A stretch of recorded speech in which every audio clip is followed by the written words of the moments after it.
merci, qui représente les unités les plus profondes dans la pile de nappe alpine, et il est quand même assez proche de tout ce qui est ici en rose-violet, ici, qui sont donc les unités briançonnaises. Mais ce qui est particulier, c'est donc qu'il se retrouve dans le vert, dans des unités européennes et dans une position quand même assez centrale, axiale de la chaîne alpine.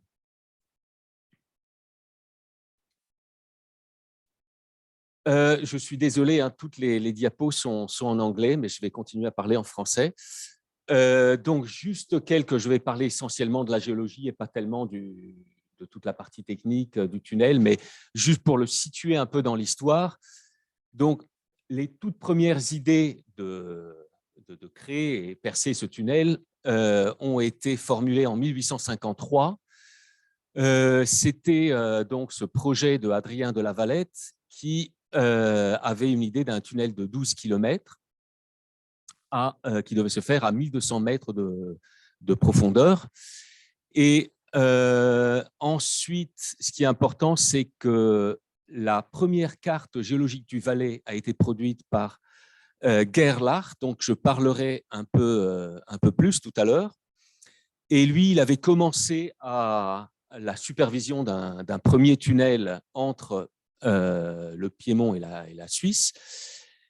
Et puis, la nouvelle idée, disons, et celle qui a été retenue de tunnel après beaucoup d'autres, a été en 1893, un tunnel de 19 km de longueur.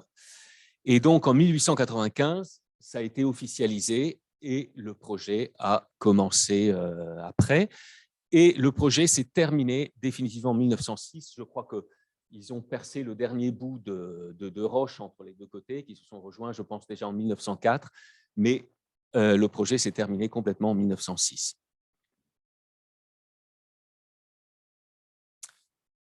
Alors, le très grand géologue alpin suisse disait « Ici, nous trouvons un endroit où les nouvelles et plus difficiles questions de la tectonique alpine en déterminent notre compréhension. » Pour lui, cette région du Simplon était un endroit clé et très compliqué. Et puis, pour avoir une opinion complètement différente, un merveilleux livre de géologie alpine de Bailey en 1935 qui dit « Si on demandait quelle a été l'importance du tunnel du Simplon dans la résolution des problèmes alpins, j'aurais tendance à répondre que sa fonction majeure a été de concentrer l'attention sur les extraordinaires vallées fortement incisées autour du tunnel. » Donc, zéro intérêt géologique de ce tunnel, de son point de vue.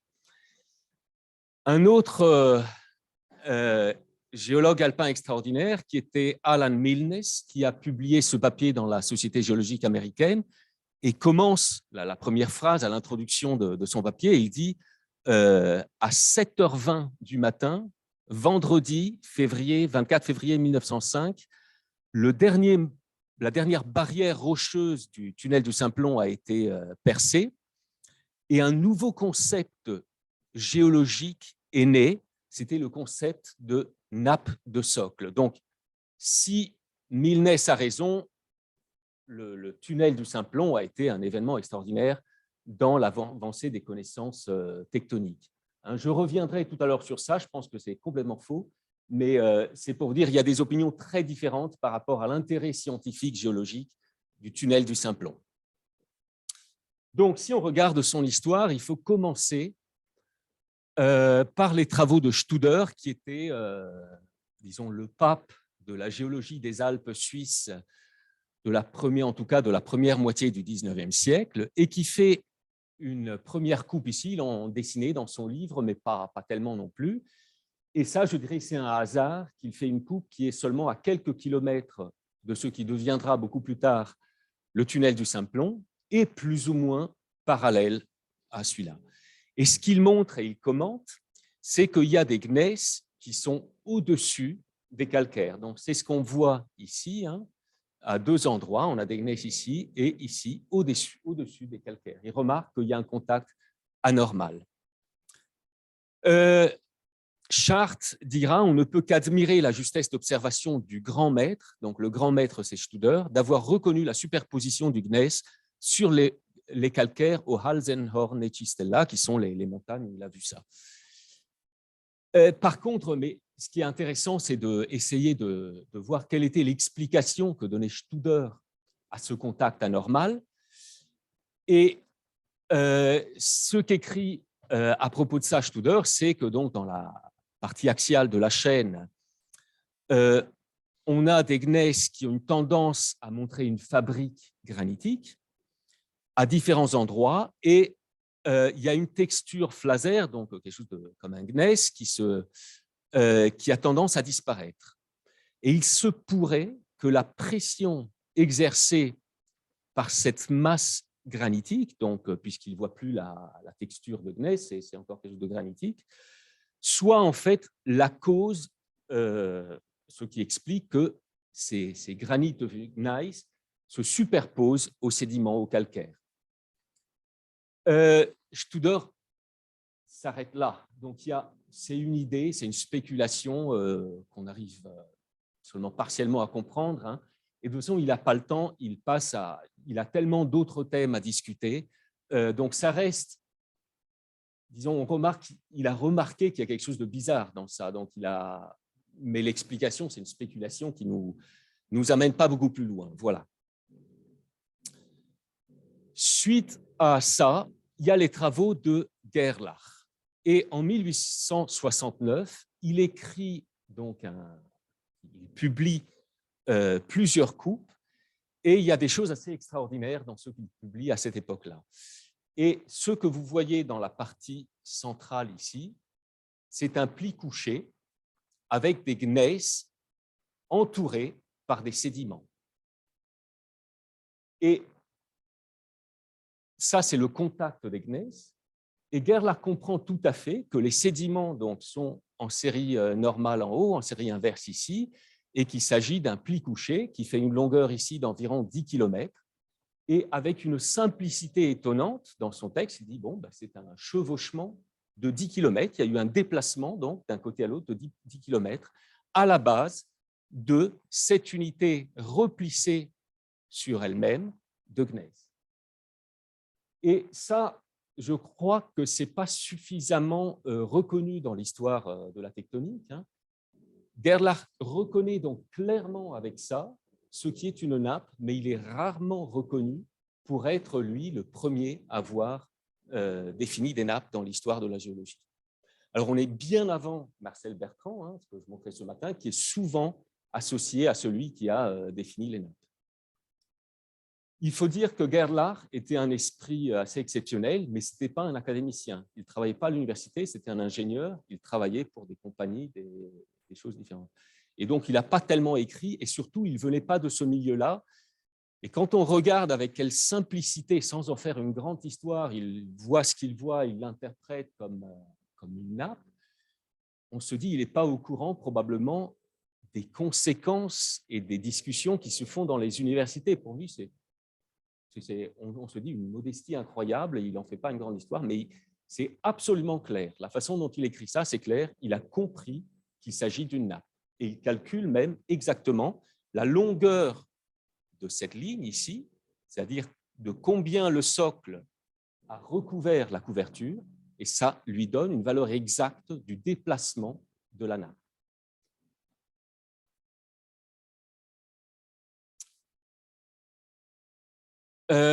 Bon, c'est ce qu'il écrit ici. Hein. C'est ce que j'ai essayé d'expliquer avec mes mots, qu'il interprète ça donc parfaitement avec l'idée d'une nappe qui bouge donc vers le nord. Ce qui est intéressant, c'est que si on bouge un tout petit peu de ce coin-là, hein, 2 ans plus tard, il y a une autre publication de Gerlach où il regarde donc le contact de la dent blanche, la nappe de la dent blanche dans les Alpes de l'Ouest, sur les schistes lustrés qui forment la nappe du Tsaté, et il décrit dans 1 mètre d'épaisseur de roches fortement fracturées avec du talc, et qui passe, il dit, plus ou moins dans des serpentinites, et il interprète ça comme des milonites, en fait. Il n'utilise pas le nom, il ne l'a pas encore, mais il interprète ça comme la partie fortement déformée qui permet le mouvement des unités supérieures, qui serait donc une nappe qui passe au-dessus de l'autre. Je ne suis pas sûr qu'il ait vu les bonnes structures, mais il avait une clarté donc, dans ses interprétations qui était bien au-delà de tous ses collègues universitaires à l'époque. Et ce dernier commentaire, il est justifié par les coupes qu'on voit maintenant, 10 ans plus tard, où on a encore la même coupe qu'il avait dessinée avec le pli couché dû à un chevauchement à la base de ce pli couché. Et c'était le gneiss d'Antigorio qui est ici.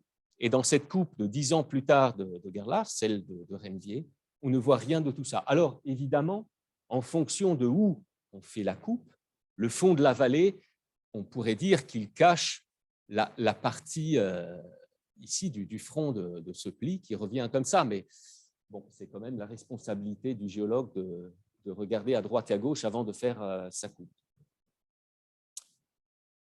Et encore plus tard, en 1882, un groupe d'illustres géologues, Heim, Lori, Taramelli et Rennevier, encore une fois, ils commencent à montrer qu'il y a quelque chose ici, des micaschistes en dessous du gneiss d'Antigorio, donc c'est cette position, cette structure-là. Ils montrent qu'en fait, les gneiss ne descendent pas jusqu'au manteau, mais ils ne montrent pas un pli couché, ils n'interprètent pas donc la coupe de Gerlach est bien plus correcte et plus moderne que celles qui viennent après.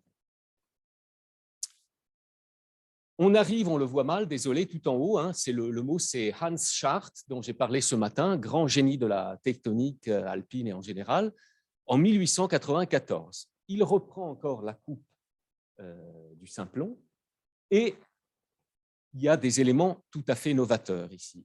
La première chose, c'est qu'on voit ceux qu'on discutait ce matin, il ose interpréter toute la coupe, c'est-à-dire qu'il y a des traits qui sont au-dessus et en dessous de la coupe pour qu'on puisse suivre un marqueur, parce que c'est seulement si on peut suivre un marqueur d'un bout à l'autre de la coupe qu'on peut interpréter la tectonique liée à cette coupe. Et il remarque plusieurs choses intéressantes. Il remarque que les micaschistes en dessous du gneiss d'Antigorio, c'est-à-dire ça c'est le gneiss d'Antigorio, sont équivalents à ceux de la vallée du Rhône qui est ici. Donc ça lui permet de faire des corrélations à travers la coupe. Il interprète la différence qu'il voit dans ces micaschistes comme un effet d'un degré de métamorphisme différent, donc croissant, et il attribue un âge jeune à ces schistes, jeune ça veut dire jurassique, grâce à la présence de bélemnite. Et puis, il arrive même, en interprétant des lames minces du gneiss d'Antigorio, donc de ça, qui est du socle en fait, à dire qu'il avait une origine magmatique et donc effectivement du socle. Donc tous ces éléments-là, il les prend en considération et puis il ose faire une interprétation géométrique de la coupe qui montre donc un lien continu entre les couches qui sont ici, on peut les suivre jusqu'à l'autre côté et on pourrait essayer de les interpréter. Il ne va pas très loin dans l'interprétation par contre, mais il arrive jusqu'à montrer des couches qui, de manière continue, passent d'un côté à l'autre de la coupe. Je me permets, j'ose dire qu'elle est complètement fausse parce que lui-même l'a reconnu plus tard. Donc ça, c'est... Mais ce qui est exceptionnel et vraiment novateur, c'est que lui, il a osé tout seul et en premier interpréter la coupe d'un bout à l'autre. Et si on ne fait pas ça, on ne peut rien comprendre et rien interpréter. Voilà donc, si on met un peu de couleur dessus, c'est la même. On trouve donc des unités qui traversent toute la coupe d'un bout à l'autre et qui sont complètement plissées. Il s'agit dans ce cas des schistes lustrés. Ça, c'est encore une fois publié de manière différente, la coupe de Chartres, et c'est juste pour faire remarquer, il le dit lui-même, dans la même année, Gaulier a publié une coupe de la... Alors lui, Chartres, il en fait un peu plus, mais cette partie-là de la coupe, elle correspond à celle-ci, et elle est très semblable, fausse à la même manière, que celle de Chartres. Et donc Chartres, il voit bien qu'il y a ici un pli des gneiss, donc du socle d'Antigorio, mais ce qui est compliqué dans sa coupe, c'est un exemple de choses compliquées, c'est qu'il y a un autre pli de gneiss qui est ici, juste au-dessus. Il y en a un qui a une vergence sud, un autre qui a une vergence nord. Et si on essaye d'interpréter ça en termes de cinématique, ben, on a des mouvements qui vont dans des sens opposés. Alors, ce qui est intéressant, c'est de reprendre, là, c'est la coupe de Gerlach, donc le premier, dont je disais qu'il a probablement découvert les nappes de socle, redessinée par Chartres, mais c'est la même, et ça, c'est la nappe de socle avec un déplacement estimé à la base par Gerlach de 9,5 km, redessiné par Chartres. Et ce qui est intéressant, c'est de lire Chartres donc avec beaucoup d'admiration. Il dit à propos de Gerlach, il reconnaît sa valeur, il dit « Sa mort, survenue ensuite d'un accident le 8 septembre 1871, a enlevé à la science celui qui avait pénétré le plus profondément le dédale tectonique et stratigraphique des Alpes valaisannes, et du Simplon en particulier. La superposition du gneiss d'Antigorio sur ces schistes, c'est donc ça, les gneiss d'Antigorio ici, sur des schistes qui sont ici, qui se voient si nettement dans le val d'Antigorio, entre Pomate et Fopiano, et mieux encore entre Crodo et Goglio, dans le val des Verreaux, est indiqué comme un exemple frappant de chevauchement d'environ 10 km. Donc Chartres, il était tout à fait conscient que Gerlach avait reconnu un chevauchement de 10 km. Cette constatation témoigne de la clairvoyance de ce savant. Donc, il loue autant qu'il peut Gerlach, mais il rajoutera « On ne peut dire cependant que Gerlach précéda son temps. Gerlach a vu ce qui était visible. » Et ça, je crois, par rapport aussi à ce que j'essayais de présenter ce matin, c'est important. Il y a Chartres, je crois qu'il est vraiment un esprit extrêmement moderne. Il y a un changement dans l'attitude mentale par rapport à ses contemporains. Et pour lui, de dessiner une coupe comme ça, c'est extraordinaire, mais ce n'est pas quelque chose qui précède son temps, quoi. Précéder son temps, ça veut dire dessiner ça, où on interprète complètement tout ce qu'on ne voit pas. Alors qu'il dit, Gerlach a vu ce qu'on pouvait voir. Mais les temps ont changé, et Chartres est vraiment une de ces personnalités qui va au-delà de ce qu'on peut voir et emmène l'interprétation et dessine l'interprétation de ce qu'on voit. C'est un changement vraiment énorme dans l'histoire de notre discipline. En 1901, Maurice Lugeon, un autre géant de la tectonique alpine, dessine aussi des coupes. Alors, ce qui est intéressant, c'est que Maurice Lugeon, en fait, premièrement, lorsque Chartres a parlé de nappes, c'était à propos des préalpes, ce n'était pas dans la géologie du Simplon. Et Maurice Lugeon, à ce moment-là, il niait complètement l'existence de ces nappes. Et puis, après un moment, il a compris qu'en fait, la structure alpine était construite de nappes, et il est devenu un des chercheurs les plus passionnés en avance sur cette thématique des nappes. Et donc, il était en train de faire une synthèse, d'écrire une synthèse sur les nappes, et donc de comprendre la structure alpine comme un empilement de nappes. Et à ce moment-là, il s'intéresse rapidement à ce qui se fait dans la région du Simplon, et il fait une coupe qui est complètement différente par rapport à celle de Chartres. Et donc, en 1901, il publie cette coupe-là et une parallèle en bas. Mais ça, c'est vraiment la coupe du Simplon avec ce pli couché à cœur de gneiss d'Antigorio, qui avait été donc reconnu par Gerlach et correctement interprété comme un chevauchement à sa base de 10 km. Mais, je vais vous montrer dans un instant les différences, il interprète tout le reste de la coupe de manière complètement différente par rapport à Chartres. Là, je ne commente pas la coupe en dessous, elle montre plus ou moins la même chose. 1, 2, 3 nappes superposées, nappes de socle superposées, et on est dans une coupe parallèle à celle du Simplon. Et voici donc les deux coupes de Chartres que j'ai montrées avant et celle de Lugeon redessinées de la même manière par Chartres lui-même. J'ai juste ajouté un peu de couleur ici. Et donc, on voit que là où Chartres dessine des anticlinaux, Lugeon dessine des synclinaux. Hein, et où il y a un anticlinal de Lugeon, il y a un synclinal de Chartres. Donc, c'est vraiment exactement le contraire.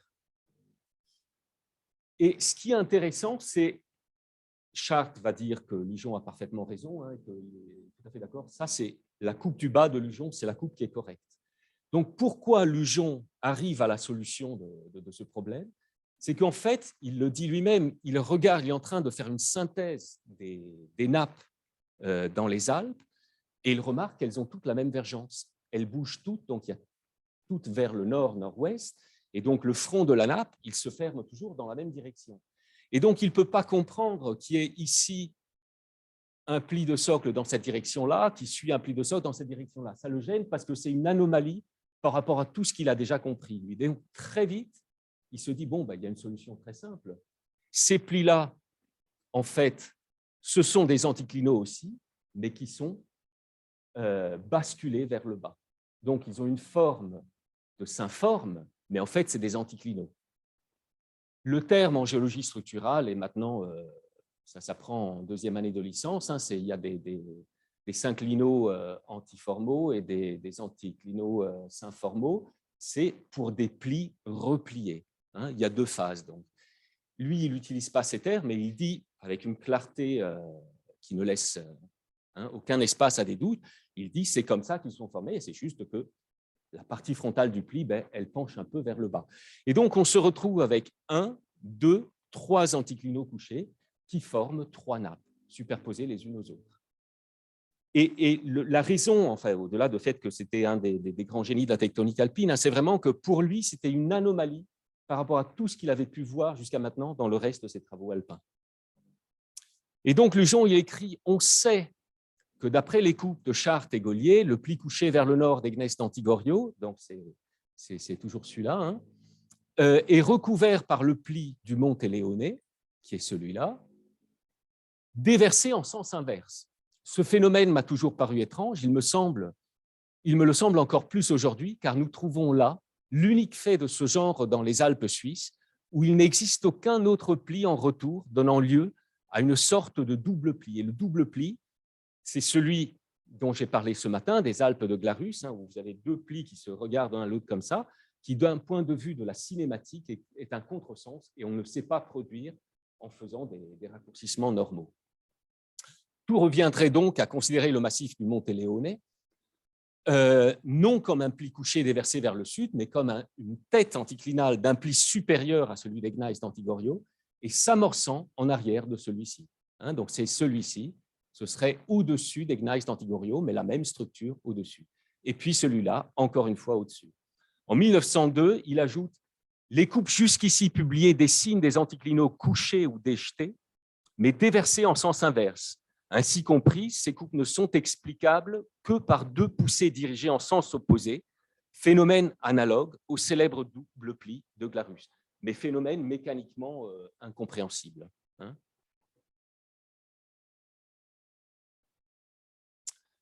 Alors, le pauvre génie de Hans Schardt, il s'est fait un tout petit peu doubler par Lugeon, là, et en fait, il dit à propos de Lugeon, il dit Lugeon ignorait sans doute que dès 1900, donc Lugeon il publie en 1901, il dit il ignorait que dès 1900, j'étais convaincu de la nécessité de considérer les gneiss de la zone du Montéléon et Wasenhorn comme des plis culbutés vers le nord. Donc il dit je suis tout à fait d'accord et je le savais déjà un an avant lui. Probablement, tous ceux qui sont dans la salle ont fait l'expérience semblable, hein, de voir des collègues publier avant et dire mais je le savais, mais ça ne compte pas. Ce qui est par contre assez étonnant, c'est qu'en fait, il ne le dit pas là quand il publie ça, mais il existe une publication de Chartres de 1898 où il écrit la chose suivante. Il dit « Ce n'est pas seulement dans le massif du Simplon que de tels plis, et dans la phrase d'avant, il parlait de plis couchés, hein, existent. Mais il est bien probable que le dôme du Mont-Rose et celui de l'Adula ne soient que le dos d'un lacet couché ou chevauchement analogue à celui du gneiss d'Antigorio. » Donc, on voit qu'effectivement, Chartres avait vu que plusieurs de ces massifs de socles dans les Alpes centrales ne sont rien d'autre que des anticlinaux couchés, comme décrit, une pile de ces anticlinaux, comme décrit en fait par son collègue Lujon. Pour se rendre compte de combien étaient modernes les vues de Lujon et Chart, il faut regarder des coupes qui étaient faites en même temps encore par des illustres collègues. Ici, encore une fois, la coupe du Simplon, avec toujours ici le pli couché, c'est-à-dire la nappe qui chevauche vers le nord-nord-ouest, comme reconnu par Gerlach.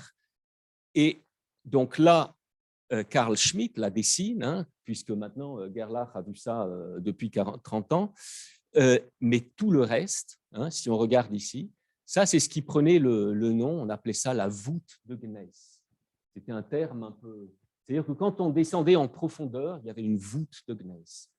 Et donc, Lujon a complètement abandonné ça, il fait des empilements de nappes de gneiss entourés par de la couverture mésozoïque, mais ici, on voit que c'était encore très présent chez pas mal de collègues.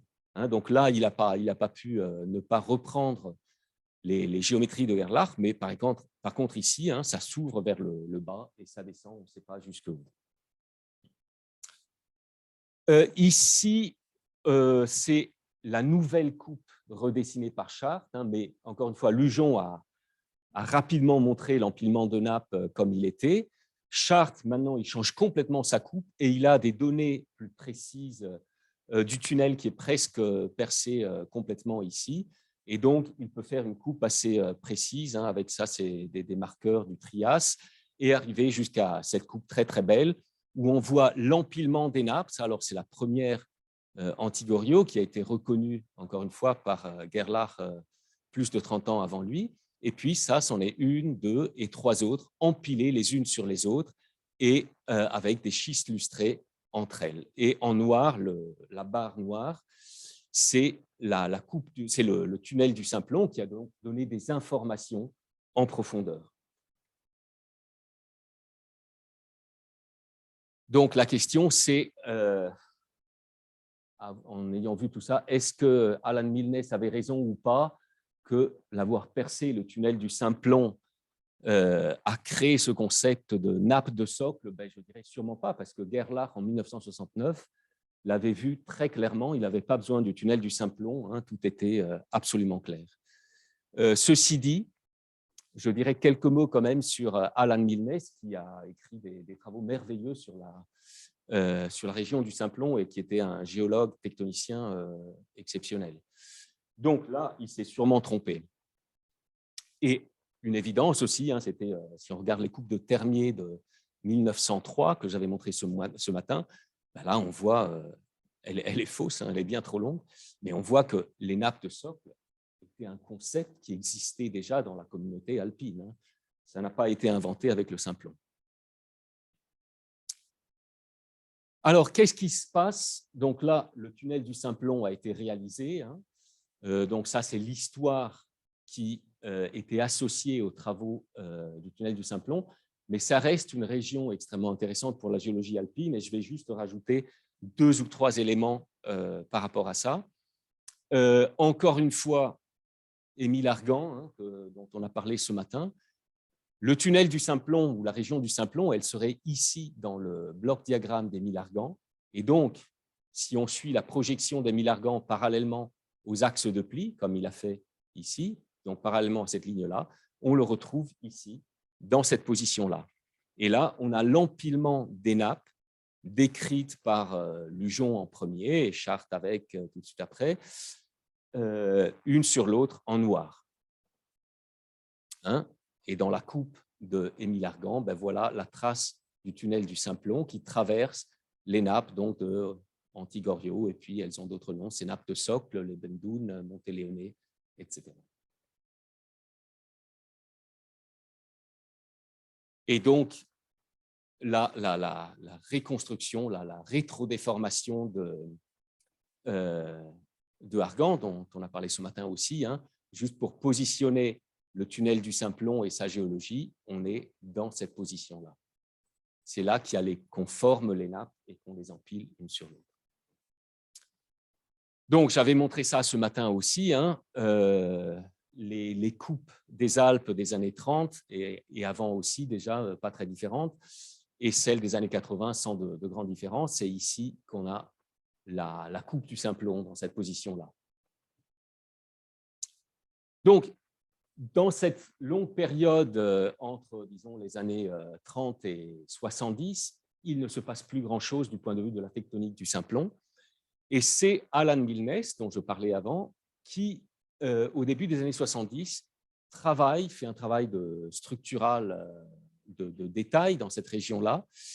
Et ce qui n'existait pas avant, et qui commençait, c'était l'école de John Ramsay, ce qui se faisait, c'était de regarder vraiment les structures en détail et de faire une phasologie des structures sans géochronologie, voir quelle structure replisse laquelle, et d'avoir donc toute une série de phases non datées, mais d'une datation relative d'une phase par rapport à l'autre. Et sans aller dans les détails, c'est ce qu'on voit dans la coupe de Alan Milnes, ici, c'est une coupe qui passe à travers ici, qui est plus ou moins sur la ligne du Simplon. Le nord-ouest ici, le sud-est ici, l'empilement de nappes ici, légèrement différente par rapport à celle qu'on a vue 50 ans avant. Mais ce qui fait remarquer ici, tout ce qu'on voit ici, ce sont des axes, des plans axiaux de plis couchés et qui sont replissés par des plans axiaux subverticaux ici, les numéros 4, la phase 4, qui replissent, les voilà ici plissés. Et donc, ce qu'il introduit, ce qui est tout à fait novateur donc, au début des années 70, c'est que dans cette géologie qui était purement géométrique, on introduit, en regardant la chronologie relative des structures, on introduit le temps. On dit quelle phase déformative s'est faite en première et laquelle a suivi. Et donc, on regarde quel plan axial a été plissé par quel autre. Et donc, ceux-là sont ceux qui ne sont pratiquement pas plissés et qui replissent cela. Donc, il introduit d'une certaine manière le temps dans ces structures. Et puis, un dernier élément qui est très important, qui n'avait jamais été vu jusqu'au début des années 80 et qui est quand même très proche du tunnel du Simplon qui est ici. Et ça, c'est ce qu'on appelle la faille du Simplon. Et étonnamment, la faille du Simplon est une faille normale, mais qui se fait en pleine collision alpine. Et donc, il a fallu du temps pour comprendre ça, qu'il y avait une grande faille normale, déjà la reconnaître, parce qu'on est dans le socle, donc on n'a pas la stratigraphie pour ça, et de comprendre qu'est-ce qu'elle fait ici, en fait. Et ça, c'est essentiellement le travail des années 80 de Neil Mantello, qui carte ici toute cette bande de milonites, qui délimite donc toute la partie est de la partie ouest.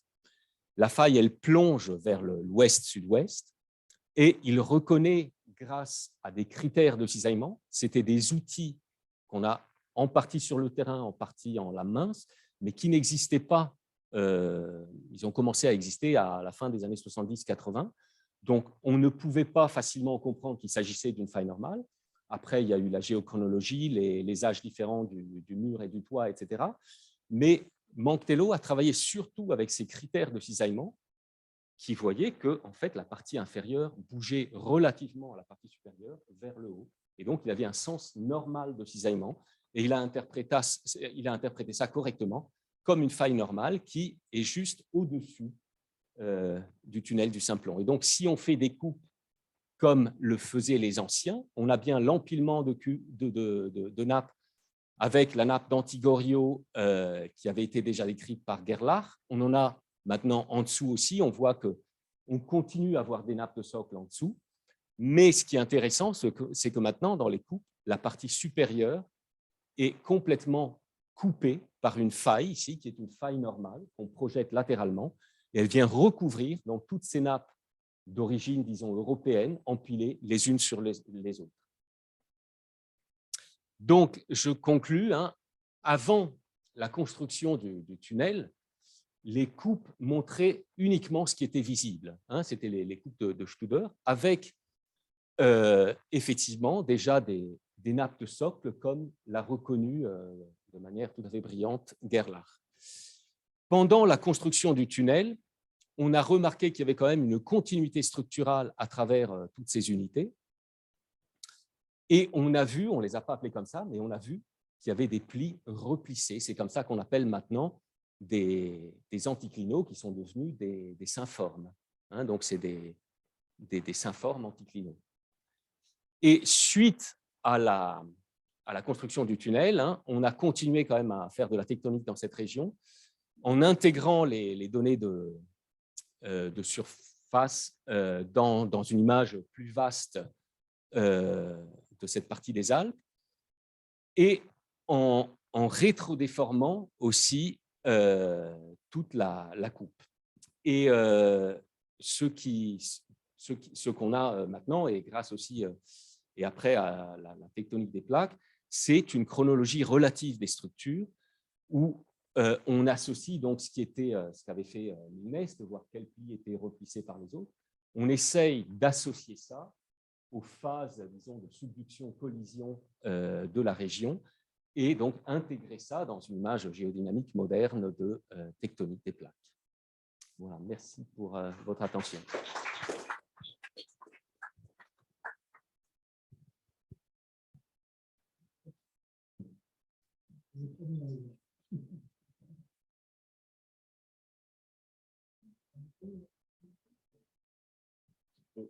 Je peux donner le mot.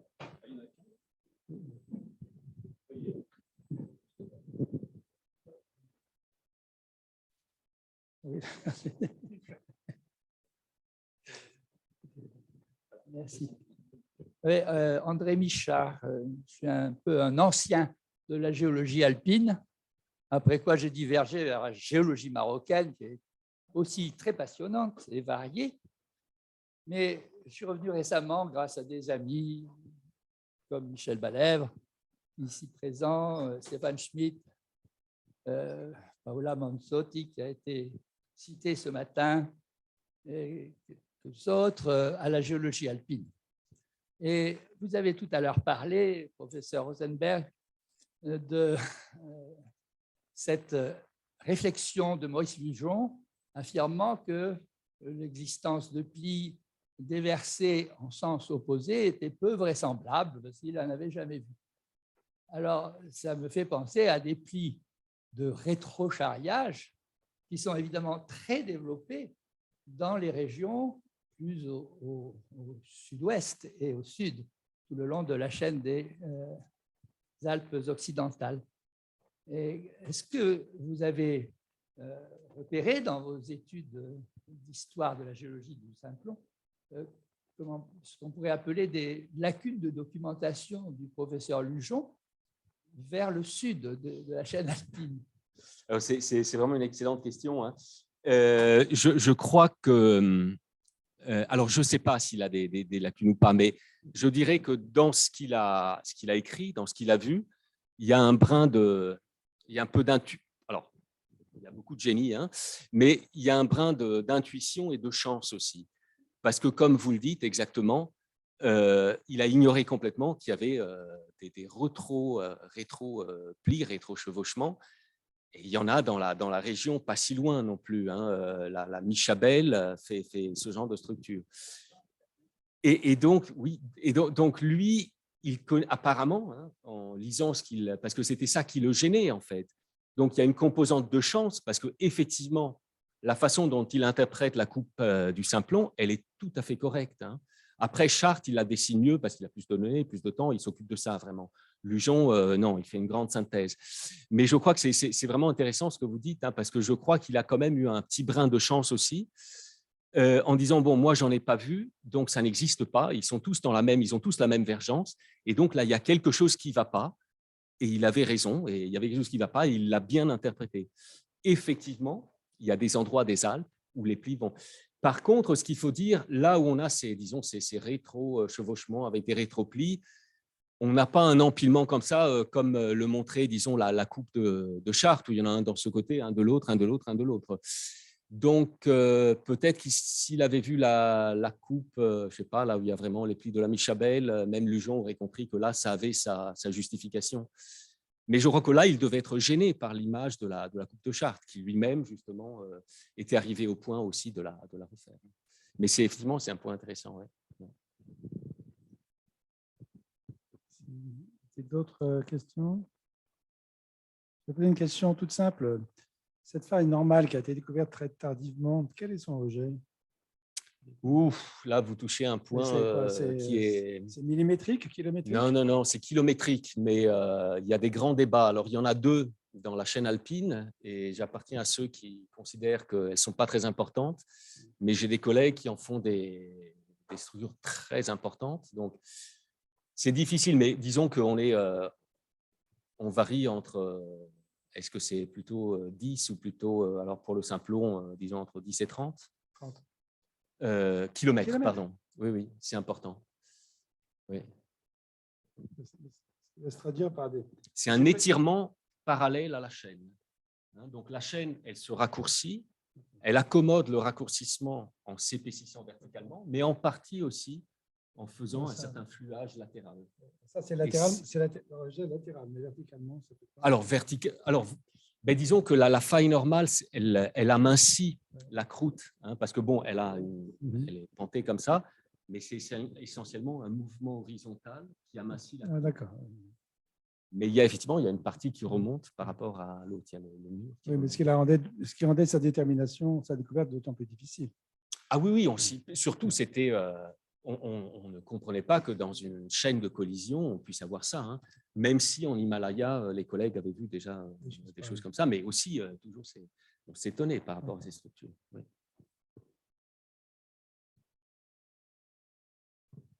Jackie Roussel, justement, cette faille normale, est-ce que si tu pars dans un contexte aussi, il y avait d'autres failles normales dans les Alpes, les grandes failles normales. Moi, il y a quelques années, j'avais vu, ce n'est pas une interprétation ou pas, mais on expliquait ces mouvements de failles normales, post, bien sûr, phase orogénique maximale, compression, plus dans le temps, un million d'années, un écroulement des Alpes. Est-ce qu'on peut être dans cette approche, explication ou pas, pour expliquer ces failles normales, comme vous dites, contraire, bien sûr, au mouvement compressif qui existe toujours par la tectonique, la poussée du bloc Afrique? Alors, c'est tout à fait légitime de proposer ça, et il y a des gens qui pensent à ça. Là, je crois que je n'ai pas la bonne carte pour montrer ça, mais si on regarde, en fait, il y a deux grandes failles normales syncollisionnelles dans les Alpes. C'est la faille du Simplon et c'est la faille du Brenner dans les Alpes de l'Est. Et toutes les deux elles sont très semblables dans leur position. Alors, si on raisonne en termes d'indenteur, c'était la vieille tectonique de Taponnier, d'avoir une partie de la chaîne, disons, qui se déforme moins, qui est soi-disant plus rigide, qui pénètre dans le reste de la chaîne. Si on raisonne en ces termes-là, ce qui est fait souvent dans la chaîne alpine, il y a deux indenteurs, celui des Alpes de l'Ouest et des Alpes de l'Est. Et ces indenteurs, ils ont un coin. Ils passent alors dans les Alpes de l'Ouest, c'est l'arc des Alpes de l'Ouest qui passe à une direction est-ouest dans les Alpes centrales. Et là, exactement là où il y a ce coin, il y a la faille normale du Simplon. Si on va dans les Alpes de l'Est, c'est exactement la même position. L'indenteur, c'est l'indenteur podolomique dans les Alpes de l'Est. Et là où il a son coin, au devant, il y a exactement la même faille normale, syncollisionnelle, qui borde un dôme métamorphique. Et donc, personnellement, mais pas toute la communauté est d'accord, moi je pense que en fait, c'est un effet d'indentation. Et il y a un côté de l'indenteur qui pousse et qui raccourcit plus devant la partie est-ouest. Et la bordure ici, elle bouge de telle manière qu'elle raccourcit moins. Et il faut une faille qui garantisse, disons, la continuité latérale de cette partie qui se déforme de manière très différente, avec des taux de raccourcissement très différents. Et je crois que c'est pour ça qu'on a des failles normales. L'alternative, l'explication d'autres collègues, c'est qu'on a un réel étirement de la chaîne. Alors peut-être il y a effectivement quelque chose comme dans les chaînes plus chaudes, moi je ne crois pas, mais peut-être, et une sorte d'écoulement. Mais il y a quand même une analogie frappante entre cette faille normale du Simplon dans les Alpes de l'Ouest et la faille normale des Tauernes, disons, du Brenner dans les Alpes de l'Est. Et je pense que toutes les deux sont exactement sur un coin de l'indenteur, et je crois que c'est lié à ça, donc, à mon avis.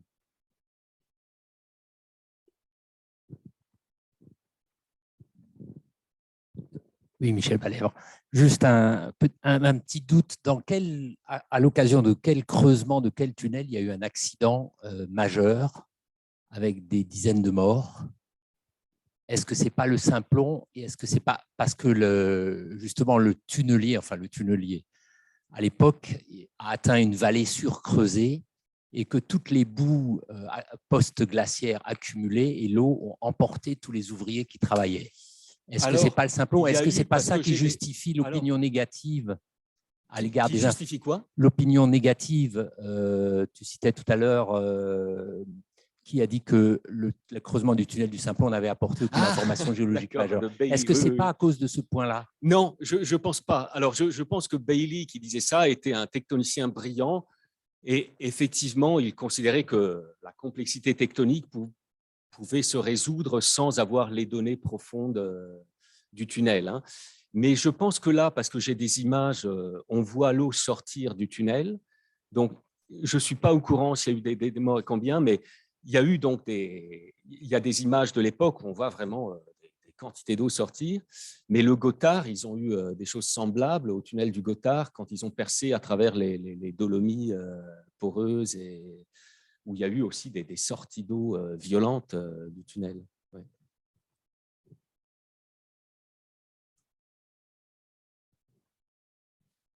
Bien, merci encore. Merci à vous.